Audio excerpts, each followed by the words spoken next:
Sound speed, rolling camera one. Camera one speed, rolling camera two.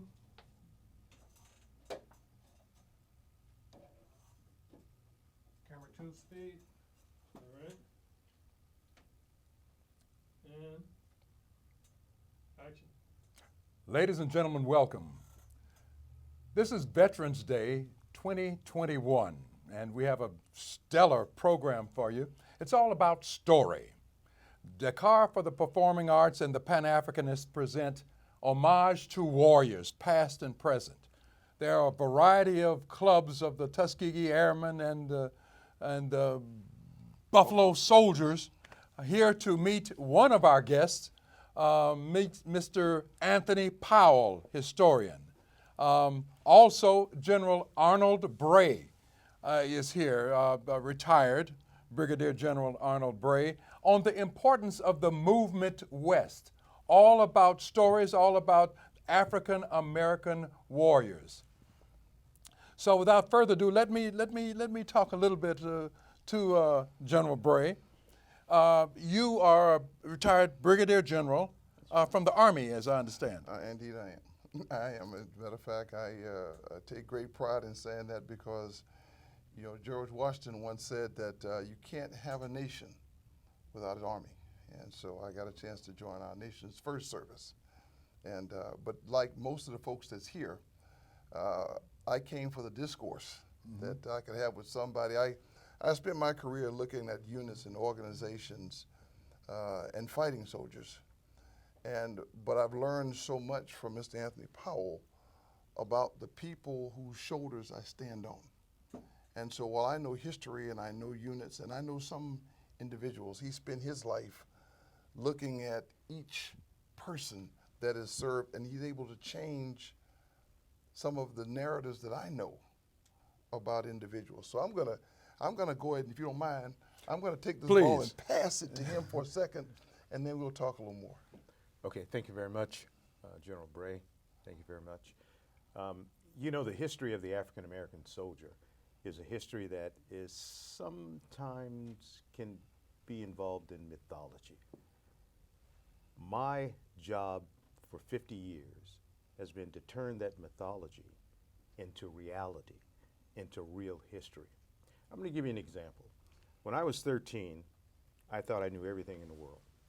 And I asked my grandfather one day, who I was living with, my grandparents here in LA. I said, "Granddad, why did you join this racist country's army?" And my grandfather told me something that I'd never forget. He said the Army gave him the only part of the American dream that the nation would let him share in. Now, my first response was, "Granddad's an Uncle Tom. What's going on?" It took me a couple of years to really appreciate what he had told me.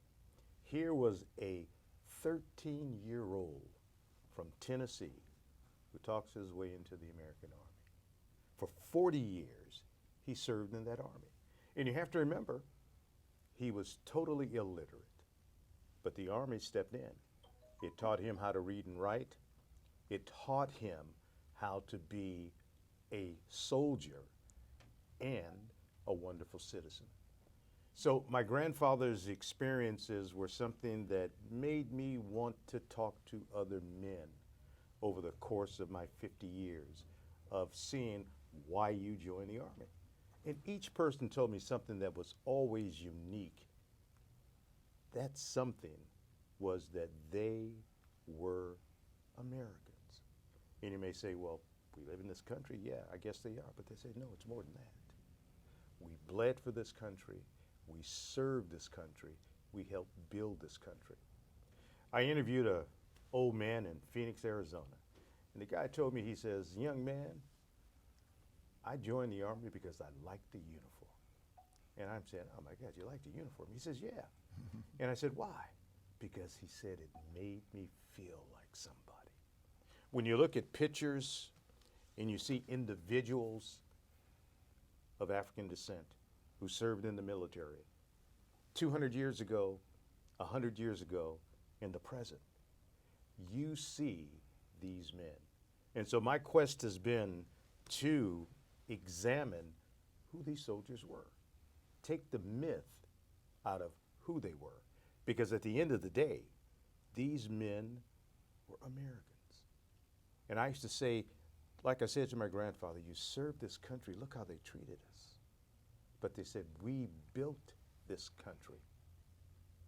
This is our country. There were times I'd be walking and people would say, go back to Africa. And what I would tell them is 400 years ago, people brought my ancestors here not by choice, okay?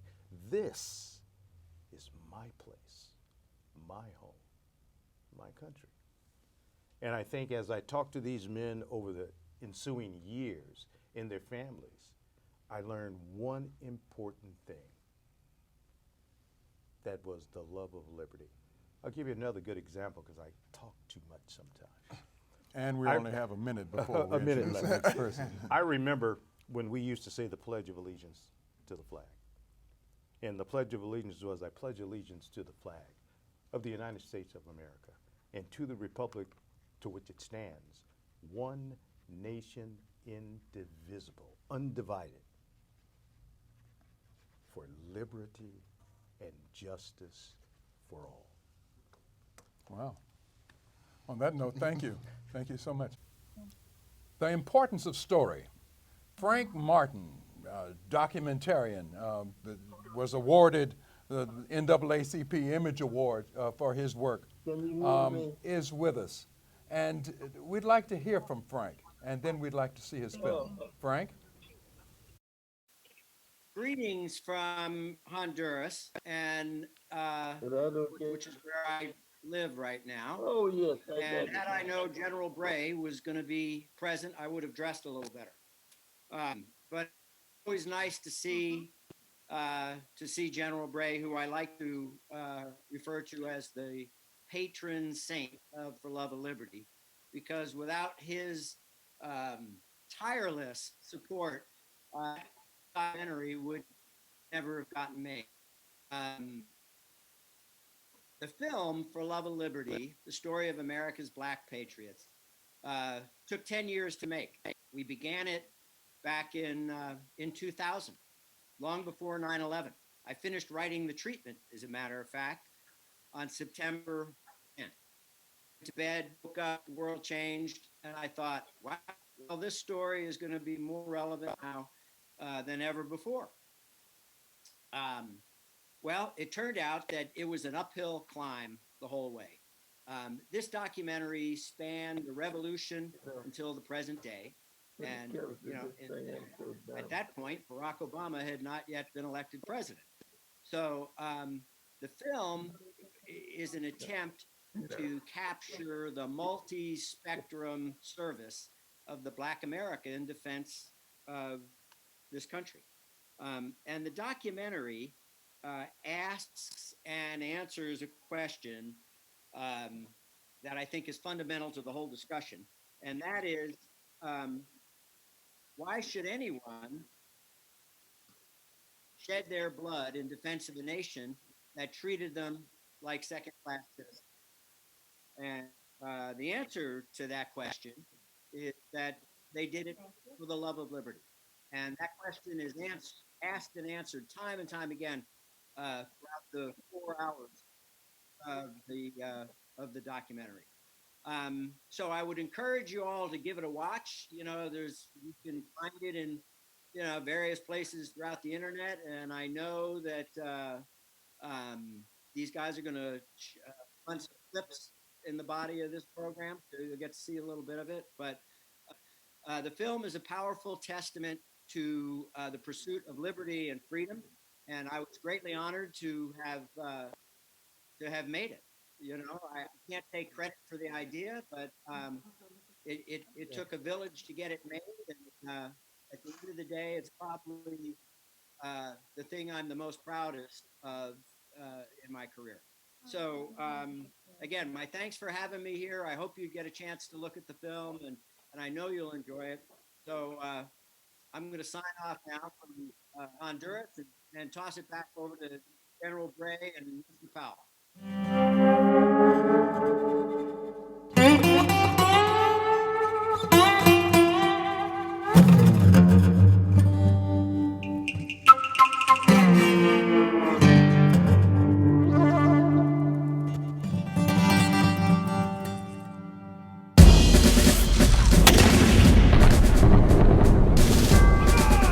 have stood in battle, where balls like hail were flying all around me. The man standing next to me was shot by my side. His blood spotted upon my clothes, which I wore for weeks. My nearest blood, except that which runs in my vein, was shed for liberty. Liberty is dear to my heart. I cannot endure the thought that my countrymen should be slaves. Revolutionary War veteran Samuel Harris. Hello, I'm Colin Powell, and I was an American soldier for 35 years. I was a black American soldier, and I followed in a long tradition of black men and women who have served this nation since long before our Revolutionary War. For so many years, they served their nation without their nation ever serving them. They served because they believed in this nation. They believed in the promise of our democracy. They believed in what the Declaration of Independence and the Constitution said. But for so many years, they were denied the rights and the privileges that other Americans enjoyed. Their story isn't well known. Their story was suppressed. Historians did not write about it well enough. But there's a wonderful story. It is a story of a group of Americans who never lost their love of this country, never lost their faith in what the Founding Fathers had promised. And that's why this story is simply called For Love of Liberty. To the war has gone. In the ranks of death. In the ranks of death. You find him. His father's soul. His father's soul has girded on. And his wild heart's son. And his wild heart.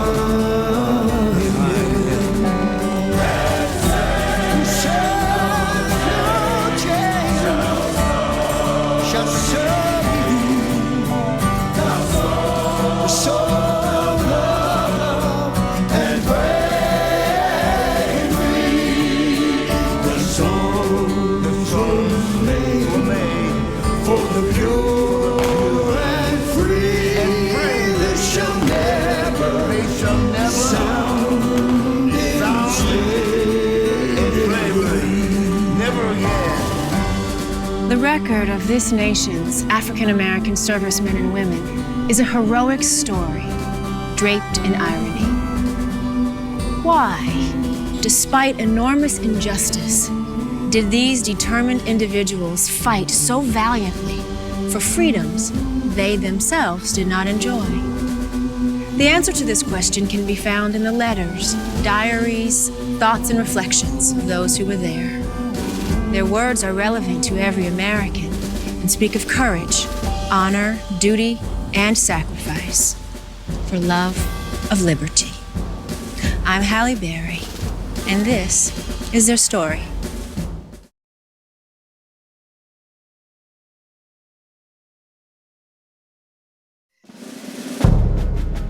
When Patrick Henry said, "Give me liberty or give me death," Negroes accounted for nearly 20% of America's population. Most were slaves.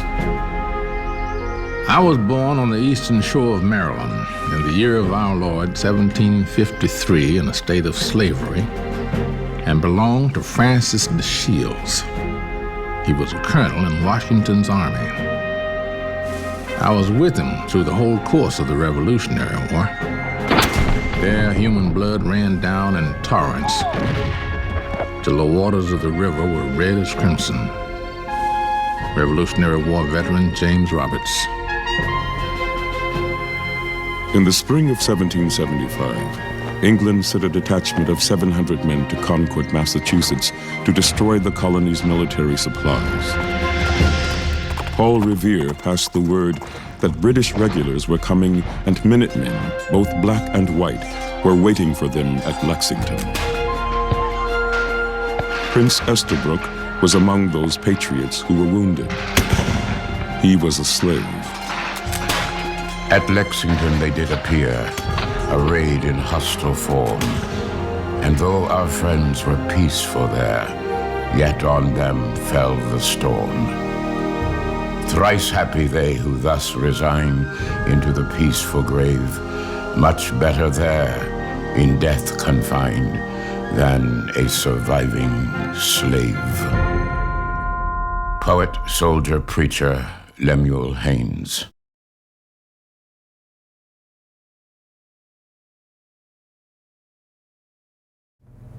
Four months later, General Andrew Jackson's army was facing defeat in Louisiana. The British were about to attack New Orleans, and the Americans were ill-prepared to stop them. Desperate times called for desperate measures. I call on free men of color to rally round the standard of the eagle, to defend all which is dear in existence. As sons of freedom, you are now called upon to defend our most inestimable blessing.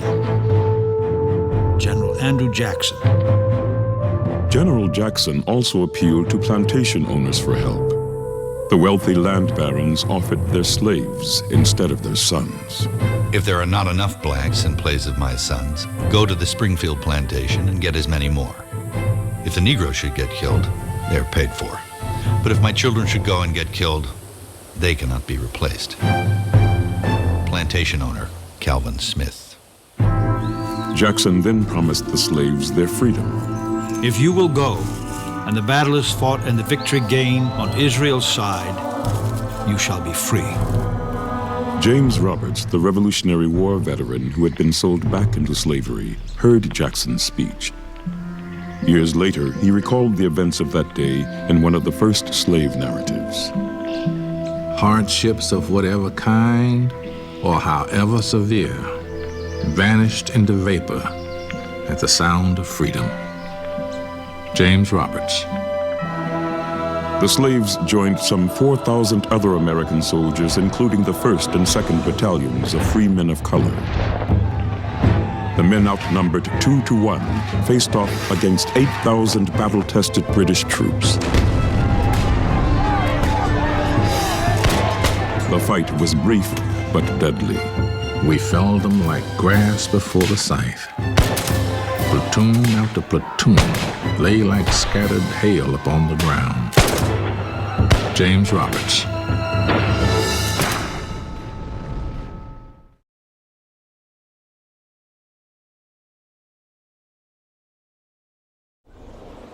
Six days earlier, rebel forces had also been defeated at Gettysburg, and the high tide of the Confederacy began to recede.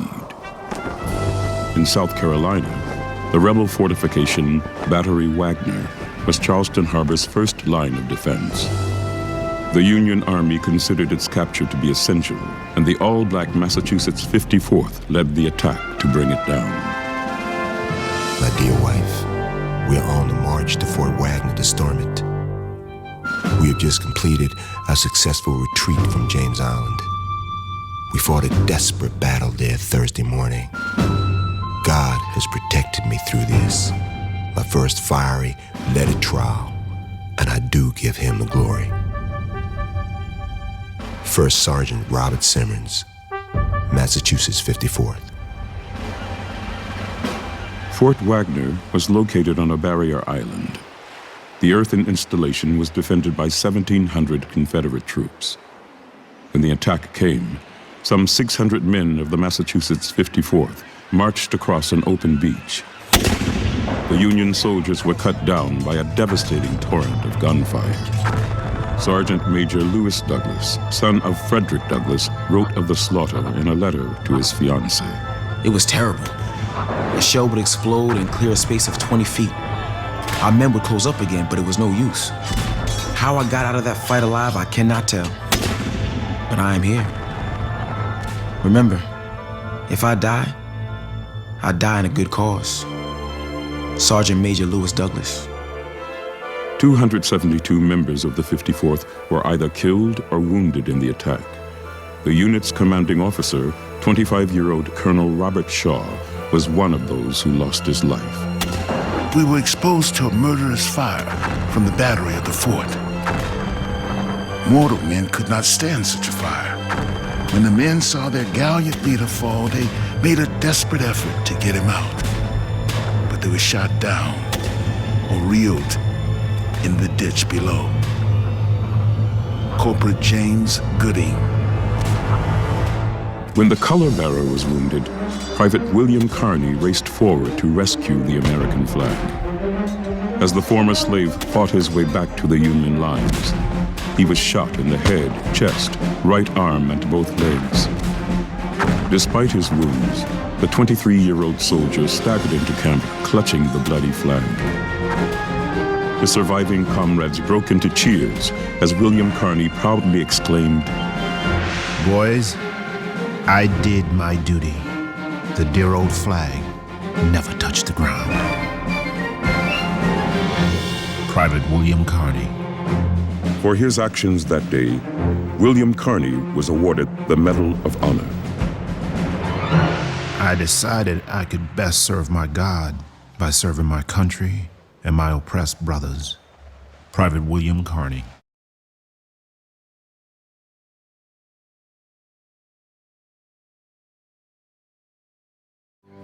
Two years later, the USS Maine blew up in Havana Harbor. 266 sailors and Marines, including 22 Negroes, were killed. Enraged Americans, both black and white, blamed the Spanish and cried out, "Remember the Maine." There is no people on earth more loyal and devoted to their country than the Negro. I believe in the doctrine of peace taught by the lowly Nazarene, but one must have liberty before abiding peace can come. Force saved the Union, kept the stars in the flag, and made Negroes free. The time for God's force has come to free Cuba and avenge the Maine. Buffalo Soldier Horace W. Bivens.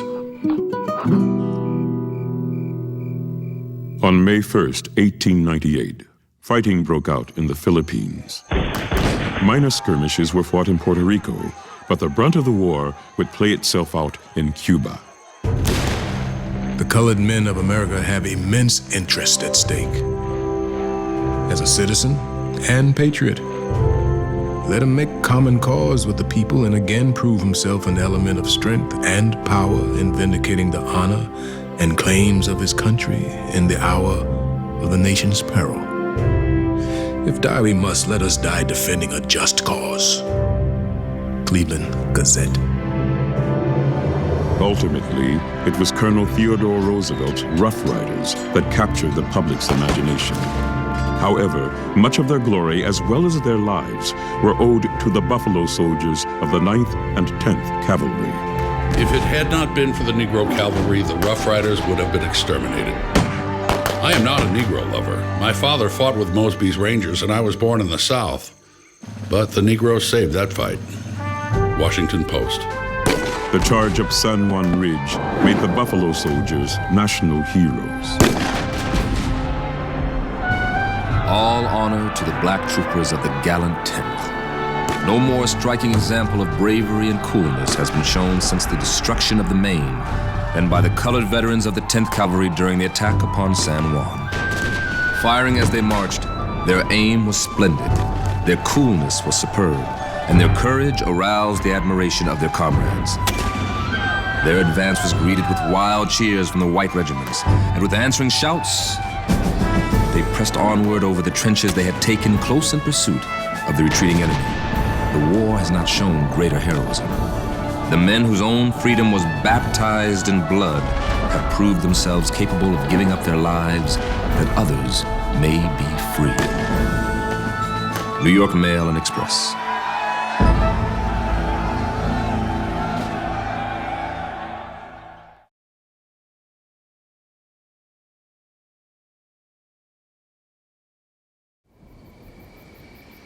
On the night of May 14th, 1918, Privates Henry Johnson and Needham Roberts were standing watch when a grenade landed in their trench. Private Needham was badly wounded and Henry Johnson was left to face a German patrol on his own. One of the unit's white officers, Major Arthur Little, would later tell his story.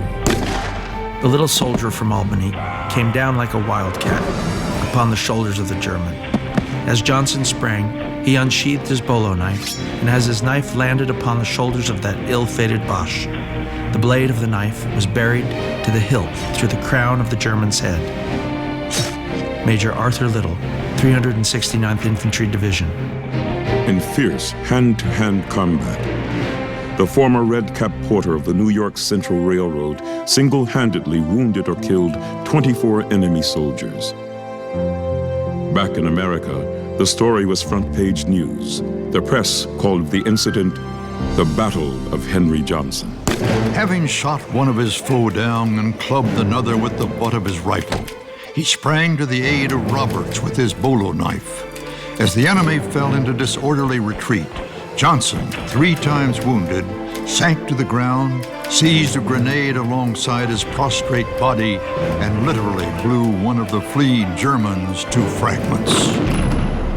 Martin Green, The New York Evening World. 2 days later, the men were presented with the French Medal of Honor, the Croix de Guerre. They were the first American soldiers, black or white, to be so honored in World War I. When asked about the event, Henry Johnson said, "There isn't so much to tell. Just fought for my life. A rabbit would have done that." Private Henry Johnson.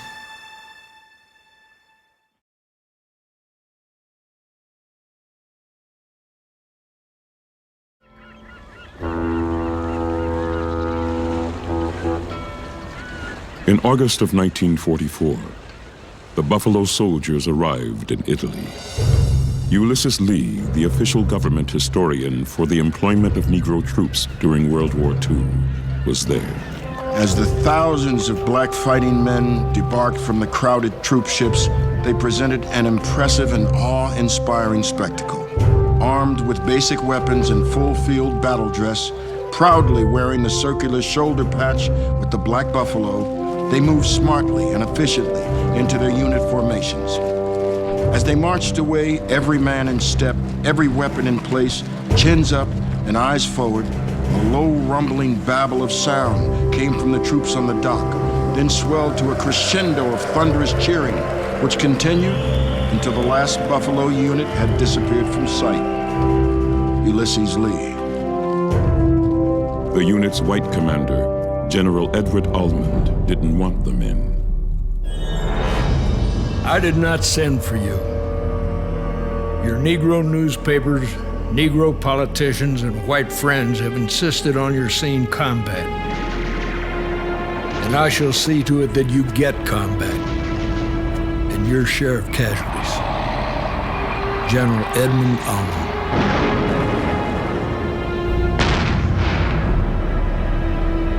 The 92nd Infantry battled some of Germany's best trained troops as they fought their way through Italy. In letters home, soldiers like 2nd Lieutenant Spencer Moore would write of their combat experiences. Dear Mom and Pop, we've been on the line for 82 days, and I don't know when we're gonna get relieved. The men are lousy, sick, frostbitten, shell-shocked, and scared. It's no joke to see men you've known, lived with, eaten with, and slept with, blown up or shot down before your eyes. Well, Mom, Jerry's beginning a shell again, so I'll sign off for now. Your loving son, Spencer. The day after Christmas, 2 platoons of Buffalo soldiers awoke to the sound of mortar fire. The area was swarming with Nazi troops, and within a few hours, the men were fighting for their lives. Nearby, Lieutenant John Fox was calling in artillery coordinates so that others could escape. As the shells moved closer and closer to his position, the officer in charge, Major Otis Zachary, who was also one of his best friends, refused to fire. The Germans were closing in. Lieutenant Fox radioed back. Fire it. No one survived who saw what happened next. But after the battle, a local priest reported seeing the body of John Fox surrounded by more than 100 dead enemy soldiers. Of the 95 American and Italian defenders, 18 made it back alive. It was rough, but we were dedicated. We were fighting for a greater cause, for our people. We had to defeat them, and we had to prove that blacks would fight. If we failed, the whole black race would fail. We were fighting for the flag and for our rights. Sergeant James Tillman.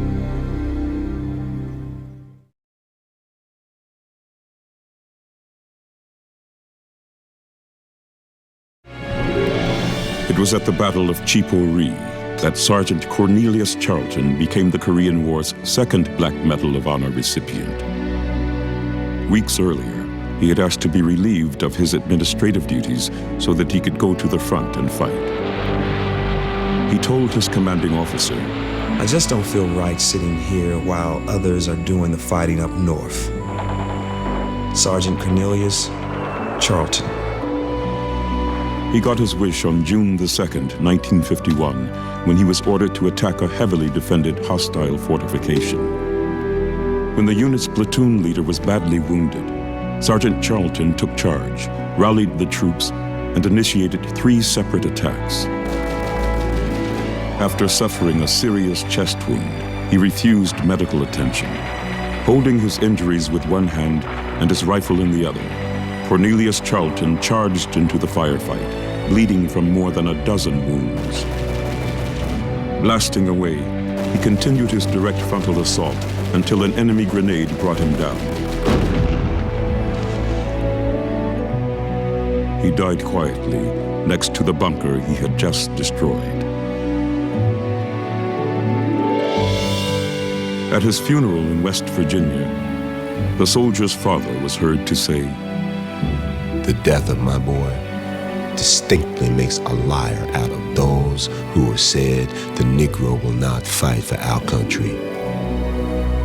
Those who have felt that the Negro is a second-class citizen must know in their hearts that this isn't so.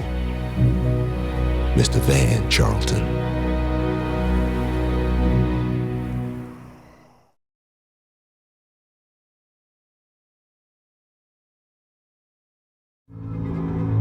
Medical duty in Vietnam was dangerous work, and in many of the frontline military hospitals, African-American nurses ministered to wounded soldiers. I had to go to Vietnam. I needed to go. Captain Elizabeth Allen. Captain Allen was assigned to the 71st Evacuation Hospital, which was bombed during the Tet Offensive. Men's lives were dependent on me, and my being scared was just not useful. You had these guys with massive wounds, not just a leg cut off, but as bad as 2 legs off, 2 arms off, and blind. I had to protect him. I had to make sure if a mortar hit, the shrapnel didn't hit him again. I had to keep them alive to the best of my ability. I sat on a razor's edge. Captain Elizabeth Allen. Back in the States, African-American servicemen and women had begun to receive the kind of press attention that in wars past had been unthinkable. Sergeant Clyde Brown Jr. was even featured on the cover of Time. The magazine heralded his cool professionalism and the actions of others like him. For the first time in the nation's military history, its Negro fighting men are fully integrated in combat. Their performance in battle proclaims a truth that Americans have not yet learned about themselves. Merit is the only measure of a man. Time Magazine.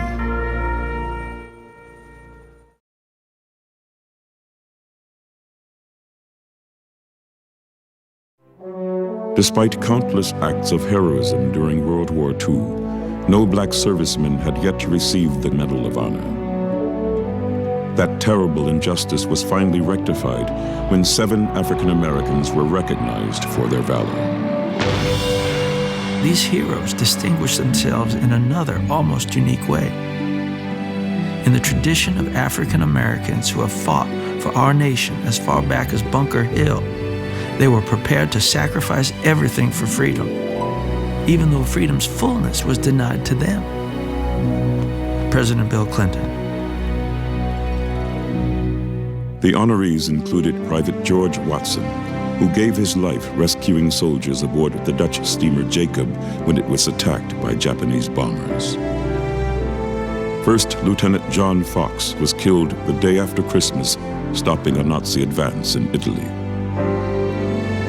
Staff Sergeant Reuben Rivers was recognized for leading the way in France. Major Charles Thomas stormed a village 5 miles from the German border. He later remarked, "I was sent to draw enemy fire, but I didn't mean to draw that much." Staff Sergeant Edward Carter, despite being shot 5 times, managed to kill 6 of his attackers and capture the other 2 before returning to his unit. Private First Class Willie James lost his life trying to save his wounded platoon leader. Second Lieutenant Vernon J. Baker destroyed multiple German positions, then covered the evacuation of his company's wounded by drawing the enemy's bullets. He was the only man who lived long enough to attend the ceremony. As a black soldier, I fought a war on 2 sides. I was an angry young man, and all my soldiers were angry, but we had a job to do, and we did it. Medal of Honor recipient, Vernon Baker.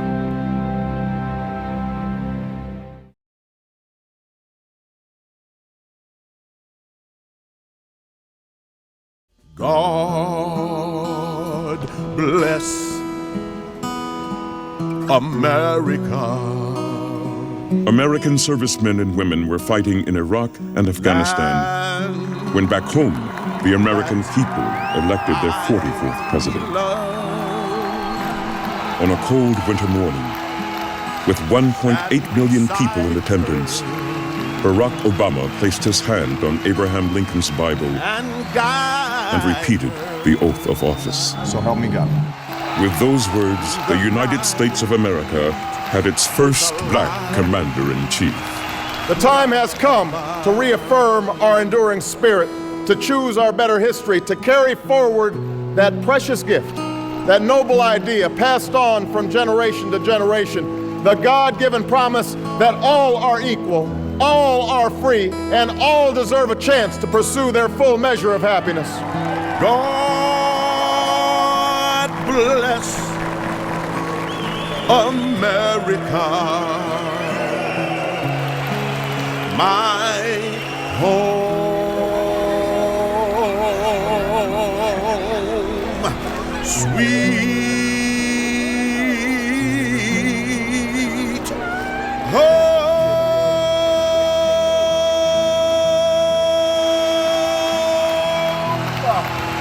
The story of America's black patriots is a paradox.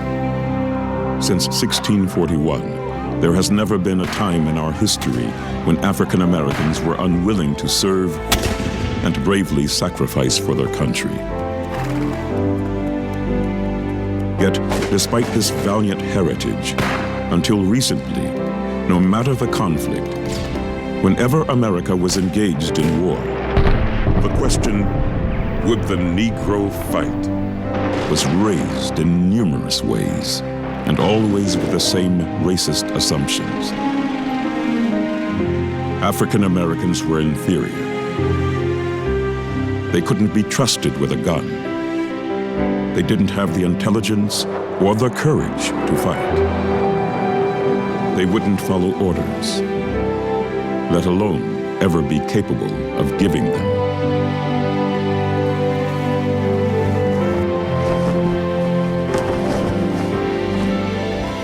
As history has vividly demonstrated, what ultimately needed to be asked wasn't would the Negro fight, but rather why.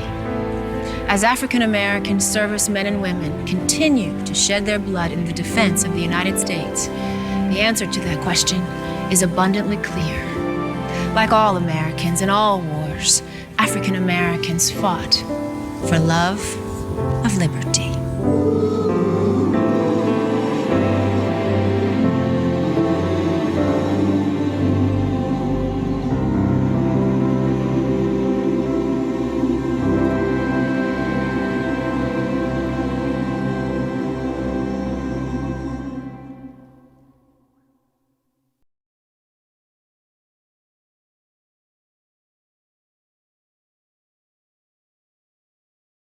Frank Martin.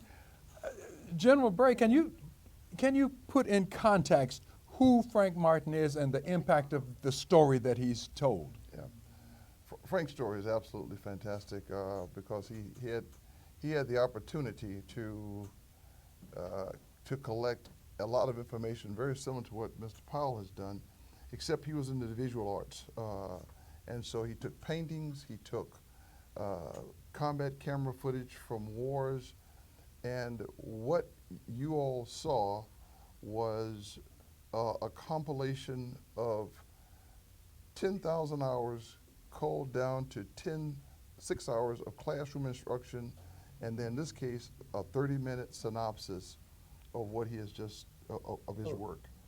The key points that are in there is that he takes it from, and I'll come back to the flag after we talk to Mr. Rogers later on, but what he did was this. He took it from the first round being fired to establish us as a nation, being taken by Crispus Attucks and dying for this nation. Not a mistake. He actually said, I will not be a slave to another nation or another man again. And then it's validated by John Adams, who said it in the time. And then it culminates. You know, as you saw, it culminates with Barack Obama standing on the steps of the Capitol, becoming our commander-in-chief. So all the pieces are there. And with our Secretary of State this year being General Austin, the puzzle has been completed. We've now occupied every space, every entity of command in this nation. And all did it for the same reason, for the love of liberty. But let me go back to our gentleman here, and what we want to understand is we've seen the movie, yes, For the Love of Liberty. We've talked to Jerry Hodges and understood a little bit about the lieutenant's time in the service and what that was about. I'd like to know, first off, your impressions of that part of our day, and then kind of segue into Mr. Powell, Anthony Powell, the historian that we all here today to find out. Ladies and gentlemen, we have to understand the honor of the day. If we have a general, a retired general, able to talk to a historian about black men in the service of our country, I think that's huge. And so I just want to applaud the people at Dakar and the Pan-Africanists and, of course, our guests. So over to you, General. Well, thank you very much. First of all, it was, there are some subtleties in Mr. Hodges' conversation that were missed. One is that by the time he finished training, by the way, Moton Field is a airfield between Tuskegee University, a college at the time, and Montgomery, Alabama. It was an isolated location, and that's where he was trained. The first group that was put there and they did the training, they were trained by white pilots, and then there was one black pilot that came from Canada to assist. Didn't know that. And then the second generation, which is what he's part of, in his year of training, he had black pilots. So now all of a sudden he has both the benefit of inspiration and aspiration right in front of him. And this is powerful because as we start to move forward, this becomes important. That's when you have to get the kind of density to go forward. The other thing he said was important was he said he wasn't thinking about his place in history. He was thinking about being the best pilot he could be in preparation to go to combat. That's consistent with the thought that sometimes we forget, and we forget to impart on the kids today. This is kind of, and I shouldn't say kids because that's not true, to the youth of today and to America writ large. You know, there's a big upheaval we had for a while, and his grandfather talked about it, which was the flag. Whose flag is this? I don't support the flag. I don't do this. The flag is truly in itself irrelevant till you understand it. The flag of our states on that blue field that stands for valor, and those 50 stars that stand for people who went blood in, blood out. Those are states. They were not going to separate, and they were not going to represent the homogeny of Europe, where language, religion, and all those things belong to the state. We became different. And then the 13 stripes that exist on that flag were for the 13 colonies that says they would not abide by the rules of a monarchy, where somebody could say, I am better than you by God. And then the collective of that is the Constitution. That document that Dr. Martin Luther King Jr. calls perfectly the world's great experiment. And then when you look at those 13 stripes, they start with the red, end with the red. The red stands for the blood and valor, the blood and commitment of the nation. And remember, the first person to die for that commitment to a nation where all men could be created equal was Crispus Attucks, and that's not revisionist history. That is written and documented by Adams. So that Constitution, that flag, represents black folks. When you decide to say, it's not mine, you dishonor an African American, the first person to die for us. And that's what his grandfather was telling him. Said, I don't care why I'm here. This is mine. I built it. I committed to it, and our commitment to make it greater. That's what every time that uniform comes on, you know that's a symbol of ownership. And that's what I think I heard in Mr. Powell talking. And if I'm wrong, please tell me, sir. No, not at all, because it is a reality of who we are as Americans. You know, the 4th of July is something that Americans celebrate every year. But what I look at, when I see the parade going by, I see men and women of what? Of America. They represent the 4 corners of our planet. Why? Because liberty and justice for all. That is the key to what America is. The past few years we've been worried about, let's make America great again. But what makes America great? America is great because of who she is, and from those 4 corners of our planet, they come for liberty and justice for all. That is the key to America. That is America's greatness. And my grandfather and all of those men over the years that I talked to and talked about, well, why did you join this army? What made you enlist? And it all comes back to the same thing, liberty and justice for all. These men didn't think in their lifetime that they may see the things that you and I see today, but they knew it was going to happen. And it did happen. So we have generations now that need to be aware of, in the stream of time and history, who we are. We are all Americans. We are one of the only nations on the planet that offers liberty and justice for all. And that is what makes America great. Now, you got some tons of great stories. There's one great story that everybody sees me as a general, retired general. I got it. They see you as a serviceman and following the lineage of history. But to our right, we got a man here that's also a veteran. He talks about 4 years and from California, from Berkeley. Berkeley. And so, sir, I know you're the host, so I'm gonna turn to you and tell us, why did you join? I got kicked out of the house. I had just started my first semester at Oakland City College and wasn't doing well. And my mother, who had been in the Army, by the way, she was at Tuskegee when the first flight of airmen came through. Army Air Corps, by the way. Army Air Corps. And she tells stories about how they were, and she used to work in the cafeteria, and she said they would break through the doors. It was just a magnificent thing that they were about. And she knows Chappie James, you know, General Chappie James, et cetera, et cetera. So my mother naturally said a young man who doesn't know what he wants to do should be in the service. This is 1961, 62. And so off I went to the Air Force. See, and you know, I'm of the ilk. Got 1 year of college in though, in the Air Force. Yes. There you go. Well, today, right now, a person, first of all, I don't know if most folks know this, but only 30% of those who graduate from high school can even join our military today.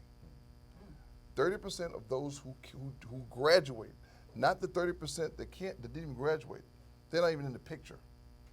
So that option goes away, and everything is all volunteer now. There's no, you can't just come off the street and say that's your last option, because the services are competing. So, but what you did was you also picked up the system, and the system of the military. Most folks don't realize the system is really a break off of of understanding the scientific method of thought, so that those who finish, and by the way, those who finish a 20-year career, even if they came in for something else, usually right now, everyone that graduates, go 20 years, they will have at least a BS degree. And most of them now are finishing up with masters or PhDs. So if you can imagine this, they are 38 years old, retired, and they can start a new career with all the degrees that they had before, and they learn a level of systems that I guess you talk to now. And if I asked you how much of your military did you bring to your profession, the discipline, what would that look like, sound like, feel like, or nothing like? There's a certain bearing that one hopes that they carry with them from coming out of the service by itself. A notion of strategy, just general strategy that the next person couldn't possibly have because they hadn't been in the military. There's ways of behavior that you hope that you have, as a result of the military, and the pride, you know, and finally, no matter what happens to me, if my wife kicks me out of the house at an old age, I know I can go to the VA. And you know, that's very important. But it brings up something else. We had talked earlier about the play, the film Soldiers Story. Yeah. And you had a notion about that. Well, whenever I need inspiration, I watch it. Okay. Because set the Soldier Story, because we all know it because we are of that age. Yes.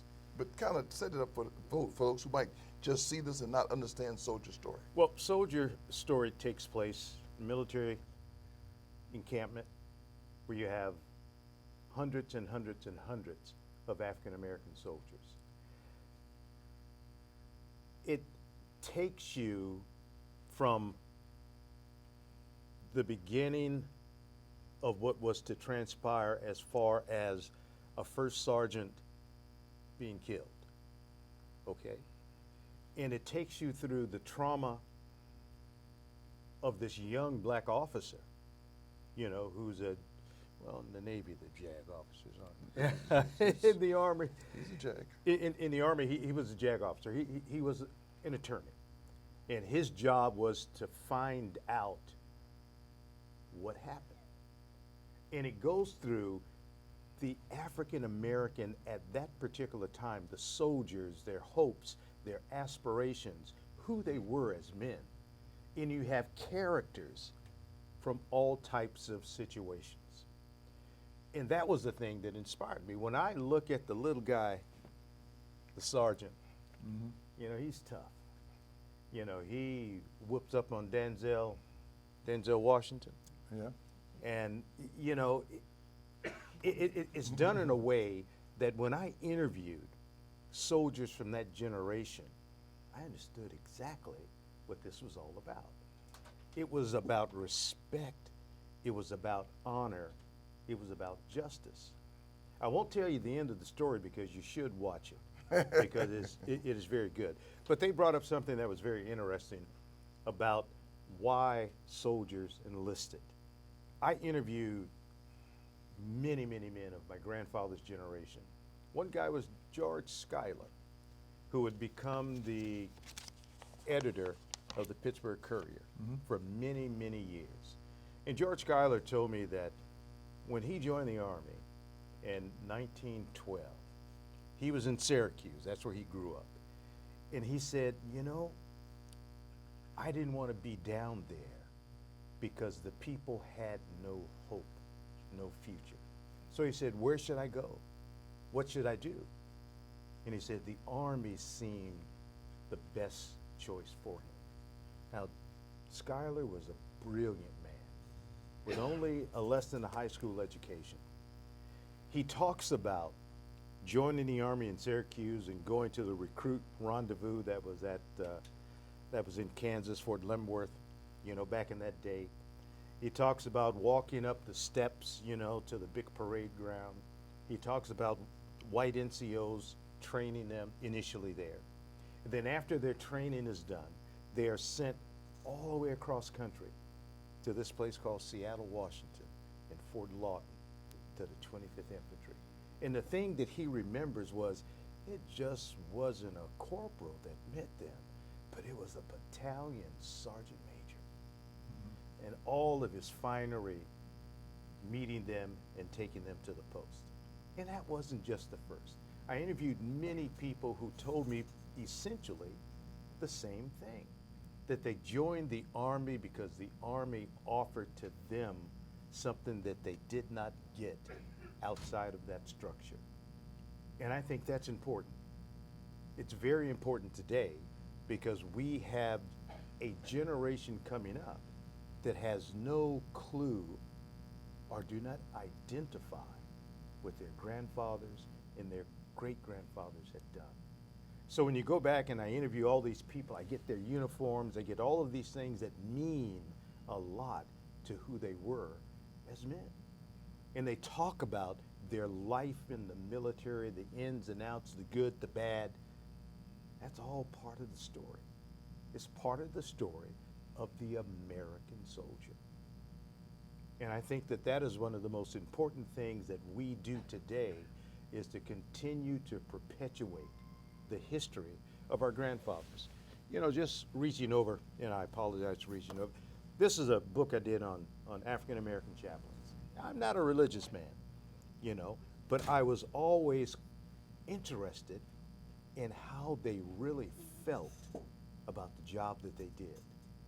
I had one, he was Theophilus Stewart, that I got most of his memoirs and stuff. And the people that I interviewed said, well, he was a preacher of the old school. I didn't grow up in a Baptist church or a Lutheran church. So what does that mean, a preacher of the old school? And I finally learned out. He knew how to interface with his congregation. And who was his congregation? All of the enlisted men and officers on the post, white and black. And these men took a stand for liberty, and a few of them lost their jobs, were not dishonorably just discharged, okay, but were just discharged for cause because they wanted to make sure that the men that they served and the families that they served would have an opportunity for a good future. And you know, this is something that our grandfathers, the uniform sitting over in the corner is of George Washington Prelude. Now, George Washington Prelude was an Army chaplain for almost 40 years.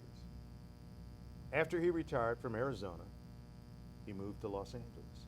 He was the founder of the Second AME Church of Los Angeles. Fabulous man, great father, but more than anything else, if you looked and you read some of his letters that I have, he talked about being an American. This is my country. This is my fight. And this is what I do. And over the course of years talking to all of these men, I just came back to the conclusion that we Americans are unique. Sometimes we have selected amnesia. We don't want to remember those things that were kind of naughty that we did. But at the same time, we have learned. I mean, the last few 100 years in America has been something that we can learn for. The good, the bad, the indifferent. Because they make who we are today, this unique type of people. That I think, and I've traveled pretty much of the world, that we are very unique. And I'm talking too much again. Well, let me ask a question. Do you think that the American story of African Americans, Hispanics, Indians in the military, are there more stories that need to be told? The whole story, now I grew up, as we talked about earlier, in the Bay Area, Oakland. But I was a grown man in my 40s before I heard about the incident at Port Chicago. And I was right there.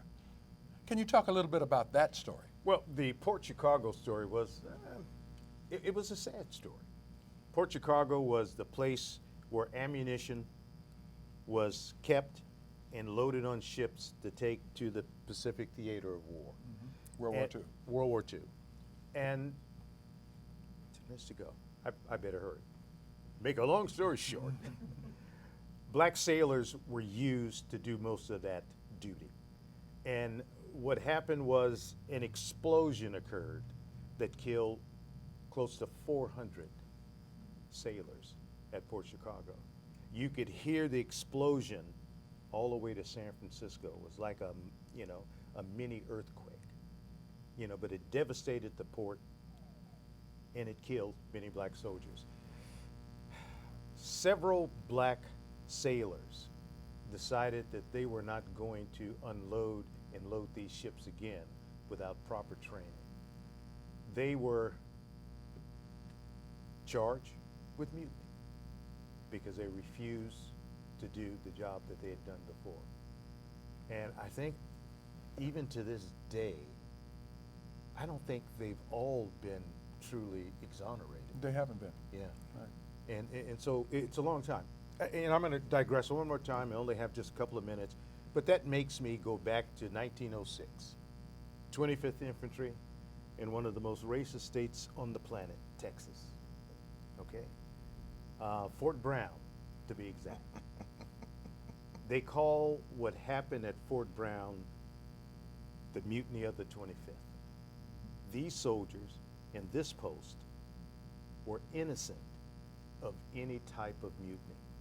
President Roosevelt was the president at the time, and what he did was ordered these men, a whole battalion, 3 companies because a company was not on the post, to be discharged without honor.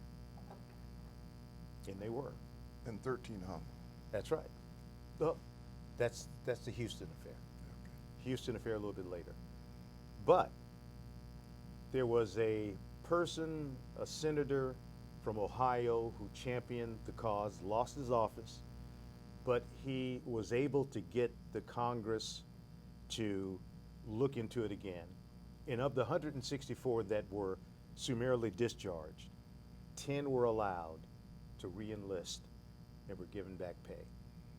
Warp speeding to the mid-1960, a man named Dorsey Willis, a shoeshine man, was one of those soldiers that was summarily discharged without honor. It took President Nixon to finally authorize payment for this man for what had been done to him. Redress, because the guys, they were not guilty. And Dorsey Willis said his life was changed immeasurably for what happened to him during that time. He could not better his station because of that discharge that he received. And those are the things that we as Americans must know. Sometimes, redress is something that is needed for a crime that was not committed. Thank you. General Bray, having reached the status that you reached in the Army, now being into, I'm sure that you've researched the history of black soldiers over and over and over again. What can you tell us? Here it is, Veterans Day. We've been in the presence of historian Anthony Powell. He's told us a little bit. We've heard from Lieutenant Jerry Hodges. We've looked at the documentary Love of Liberty. What can you say to us? I'd say a couple things. One is first of all, I think it's important to understand that America and its military, and African Americans and their military, are intertwined with each other. The Pittsburgh Courier, the Birmingham papers, they used to always tell that story and gave you a chance to let you know that you're intertwined. And we've tried to separate ourselves for a little while. But one of the key impacts of our military that I like to bring up is, especially right now, this time, this period, is we lost Colin Powell most recently. And this Veterans Day, we ought to think about his impact on America, because if we don't have him, we don't get Barack Obama, certainly not during the time period that we got him. Because he showed America both the intellect, the courage, the strategist, the statesmanship that made us believe that we could be that person that Americans can see. And and anyone ever says, well, the African Americans made him president. Really? 13% gave him a majority vote. No, that was America at its finest, recognizing that what you're looking at was a person that had those skills, knowledge, and abilities that were gleaned from the military. And so, and he also carries the American story so perfectly as a son of an immigrant, recognizing that piece. So I would say that's the first part I would tell you. The second part I would tell you is that the African American getting his freedoms through the military and what they did in expanding the United States westward, leading that effort without the fanfare that television, movies capture in its imitation of life, but not fully. Because the West became the new North without all the baggage of the history of leveraging the African American as a slave. And so we carry that. That's one of the reasons why people like you as an actor, your brain isn't full of all of the other anchors of life. It's true. And that's because the westward movement. You know, I like to sometimes say the African American soldier carried the movement west, and that's why I think there's a movement that needs to take place, and there needs to be an African American museum either here in LA or in Vegas, because it gives them something else to do and something else to know and see and tell our story in an environment. And Mr. Powell, what he has done, it is both factual, it's illuminated, it is echoed, it is repeated in the stories of all the people inside of these living documents, the uniforms, the saddles that he has carried around in 2 connexes full of people and the ghost that they bring to us. And so I think it is so powerful what he is doing. And that's what I learned. In every Veterans Day, I get a chance to shake hands with folks that, one, bolstered me, and I didn't do anything, in all fairness. I enjoyed what I did.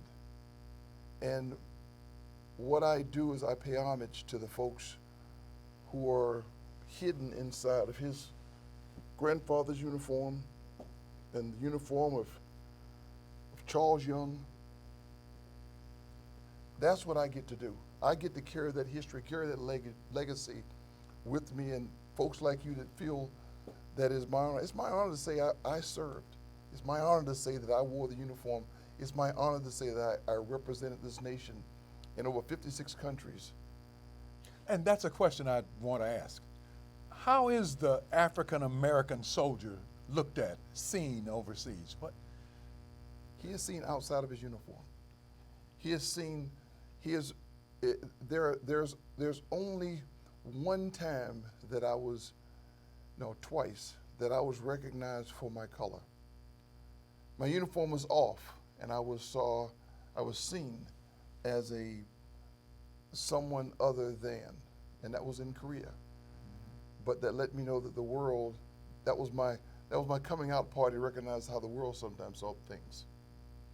But then the second time was in combat in 2004, as I was getting ready to leave Iraq. Dr. Jalil grabbed me and says, I wish that you couldn't leave. I wish that you would stay. And I said, no. I said, General Fuller, or Colonel Fuller, was equally as adept as I am and respect for your nation. And he says, I have to differ with you. He said, you respect us. And I said, no more. He says, no. He says, it is clear when I watch you address us, talk to us. And he said, I believe it is because of your color. That was the second time that my color came into play. But other than that, usually the rank that I am precedes me in a room and also allows me to talk to heads of state at different times, because they know that when I come with the authorities, I'm coming with the authorities of the United States of America. Did you carry yourself differently overseas? Did you recognize that you were a black man representing blackness? Did you? I mean, you're a flag officer. I mean, that's huge. Your point is powerful. See, but here's the truth. When you put the uniform on, he said it so perfectly. When you put the uniform on, I am not me anymore.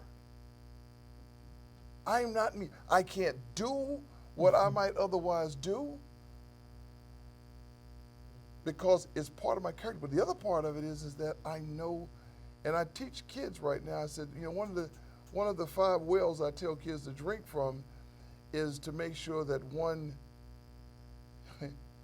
you make sure you have friends well chosen, and the friends that I've chosen to be counted among are those who represent the United States and all that I am. I call it whole cloth. If someone meets you after they've met me, you're going to have a pass. I take that as my responsibility. You know, Dr. Proctor was the Dean of Divinity at Duke University. He gave me this first thought, and I always try to be authentic. His comment was this. His student talked to him and was asking him why, how did he enjoy being the only, at that time, professor at Duke University that was of color? He told him, he asked him a litany of questions, but the 3 basic ones were, was I prepared? Was my lessons inspirational? And were they accurate?